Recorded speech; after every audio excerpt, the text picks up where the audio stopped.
আমি গত কিছুদিন আগে এই ওয়ার্ডে স্বেচ্ছাসেবক দলের একটি প্রোগ্রামে এসেছি, তখনও দেখেছি এখানে বিশৃঙ্খলা হইতেছে।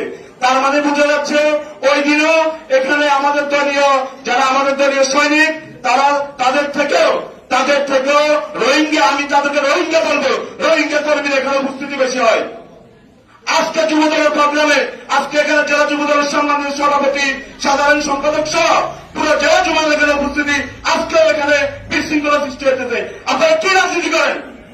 আপনাদের ভিতরে সংলাপ করেন না, আপনারা কি রাজনীতি করেন? আপনাদের আগে রাজনীতি শিখতে হবে।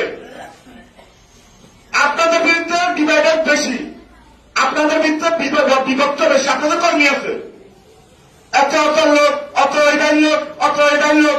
ভাই, আপনারা যদি এগুলো করেন, এগুলো এসব রাজনীতি করেন, তাহলে আপনারা রাজনীতি লিখতে পারবেন না, কখনোই সম্ভব না। আপনার কয়েকদিন পরে আমাদের লক্ষ্মীপুর পৌর নির্বাচন, আপনারা যদি এরকম ডিভাইডেড থাকেন, আপনারা কি আমাদের পৌরসভার কাউন্সিলর, আমাদের মেয়র, আমাদের দলে নির্বাচন করতে পারবেন? সম্ভব? কোনোভাবে সম্ভব? দয়া করে ভাই, আপনাদের প্রতি অনুরোধ, বিভাজন থাকবে, কম পরিমাণে থাকে, এটা সিনিয়র পর্যায়ে রাজনীতির মধ্যে এগুলো আছে, এগুলো থাকবে। বিএনপি একটি বৃহত্তর সংগঠন, তবে ভাই আপনাদের বিরুদ্ধে আল্লাহ দোহাই লাগে, আপনারা এগুলো করিয়েন না। আপনারা ঐক্যমত থাকেন। এখানে আমাদের যারা সিনিয়র আছে ওনারা যথেষ্ট বিচক্ষণ, যথেষ্ট মেধাবী। কারা রাজপথে ছিল, কারা ছিল না, এটা ওনাদের জানা আছে, ওনাদের ধারণা আছে।